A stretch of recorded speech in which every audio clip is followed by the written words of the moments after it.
اس واقعے سے اللہ تعالیٰ یہ سبق دینا چاہ رہے ہیں کہ پاور کے نشے میں بھی انسان کے پاس جب پاور آ جاتا ہے تو پاور کے نشے میں وہ بہت کچھ کام کرنے لگتا ہے۔ آج دیکھیے کہ پاور کے نشے میں لوگ بم بنا رہے ہیں، دوسری چیزیں بنا رہے ہیں، یہاں تک کہ قدرت کے ساتھ بھی کھلواڑ کرنے کی کوشش کر رہے ہیں۔ بارش جیسی چیز جو قدرت کے اختیار میں ہے، آج اس کو بھی کنٹرول سائنس اور ٹیکنالوجی کی مدد سے کیا جا رہا ہے، اور بارش بھی نیچرل طریقے سے ہٹا کر بے موسم بھی بارش کی جا رہی ہے، اور اس سے الحاد پھیلے گا۔ آدمی کا جو اسلام سے وشواس ہے وہ اٹھ جائے گا، وہی سمجھے گا کہ بارش کرنا کوئی بڑی بات نہیں ہے، میں بھی کر سکتا ہوں۔ پاور جب انسان کے پاس آ جاتا ہے تو پھر وہ یہی کہتا ہے کہ یہ قدرت مدرت کچھ بھی چیز نہیں ہے، یہ تو میں بھی کر سکتا ہوں۔ شداد نے یہی تو کہا تھا کہ جنت کوئی چیز نہیں ہے، جنت تو میں بھی بنا سکتا ہوں، اور اس نے جنت بنا کر دنیا کے اندر دکھائی تھی۔ یہ پاور کا نشہ تھا۔ تو تیسری چیز جو دجالیت پھیلائے گی، دجال کے لیے کام کرے گی، وہ پاور ہے۔ آج پاور کے نشے میں انسان پیچھے پڑا ہوا ہے، پاور کے کرسی کے پیچھے پڑا ہوا ہے، اور اس کے نتیجے میں وہ اسلام سے دوری کر رہا ہے۔ تو یہ تین چیزیں ہیں جو دجال کے نکلنے سے پہلے دجالیت کے لیے کام کرے گی، اور جب دجال آ جائے گا، دجال کا جو فتنہ ہوگا یہ اتنا سخت فتنہ ہوگا، اس کو کنٹرول کرنا حضرت مہدی علیہ السلام کے ہاتھ میں بھی نہیں ہوگا۔ جب یہ تینوں چیزیں کام کر رہی ہوگی، مال، ظاہر پرستی، اقتدار، تو اس وقت کے حالات اتنے سخت ہو جائیں گے کہ انسان کے لیے اپنے ایمان کو بچانا مشکل ہو جائے گا۔ اس بات کو اللہ تعالیٰ نے اصحاب کہف کے واقعے کے ذریعے سمجھایا ہے کہ اصحاب کہف کا واقعہ یہ تھا کہ یہ چند نوجوان تھے جو اپنے اپنے قبیلے کے سردار تھے، 7 لوگ تھے، اور ان کا ایک بادشاہ تھا۔ بادشاہ ہر سال میلہ لگایا کرتا تھا، اس میلے میں بادشاہ کو خدا مانا جاتا تھا، اس کے نام کی بلیاں دی جاتی تھی، اور بہت کفریہ باتیں اس زمانے میں کی جاتی تھی۔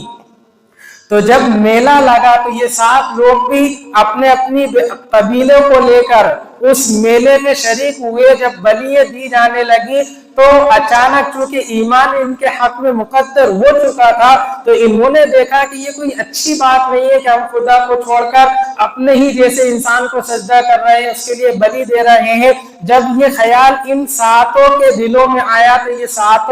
اس میلے کو چھوڑ کر ایک درخت کے نیچے جمع ہونا شروع ہو گئے۔ ایک کے دل میں خیال آیا، وہ جا کر درخت کے نیچے بیٹھا، ایسی 7 اور 7 ایک دوسرے سے انجان تھے، وہ اس درخت کے نیچے بیٹھے، اور بیٹھنے کے بعد پھر اللہ تعالیٰ نے ان کے دلوں کو نرم کیا۔ تینوں نے 7 نے آپس میں بات چیت کری، اور بات چیت کرنے کے بعد انہوں نے اس کی مذمت کری کہ ایسا نہیں ہونا چاہیے، بلی کسی کے نام کی نہیں ہونا چاہیے، خدا ایک ہی ہونا چاہیے، یہ ہمارا خدا نہیں ہو سکتا۔ اور انہوں نے دین حق جو اس وقت کا تھا، حضرت عیسیٰ علیہ السلام کا جو حق تھا، عیسائیت تھی، اس کو اپنا لیا، اور وہ اپنی عبادت کرنے لگے۔ دھیرے دھیرے جب یہ بات بادشاہ تک پہنچی تو بادشاہ نے ان کو بلایا۔ چونکہ یہ 7 اپنے قبیلے کے سردار تھے تو بادشاہ ایک دم ان کو سزا نہیں دے سکتا تھا، بادشاہ نے انہیں مہلت دی، ان کو ان کے عہدے سے ہٹا دیا کہ اب تم کوئی سردار نہیں ہو، تمہارے جو اعزازات ہیں، تمہارے جو اچھے کپڑے ہیں، ساری چیزیں بادشاہت جو سرداری کی جو علامتیں نشانیاں ہوتی ہیں وہ نشانی لے لی، اور کہا کہ میں تم کو مہلت دیتا ہوں، اگر تم باز نہیں آئے تو تمہیں قتل کر دیا جائے گا۔ جب ان کو مہلت مل گئی تو وہ 7 کے ساتھ اس شہر کو چھوڑ کر نکل گئے اور ایک غار میں چلے گئے۔ اس غار میں جیسے ہی پہنچے تو اللہ تعالیٰ نے ان کو سلا دیا، اور یہ حضرات 309 سال تک وَلَبِثُوا فِي كَهْفِهِمْ 300 سنین وَازْدَادُوا تِسْعًا کہ 903 سال تک یہ لوگ سوتے رہے، اور اس سونے کی حالت میں اللہ تعالیٰ نے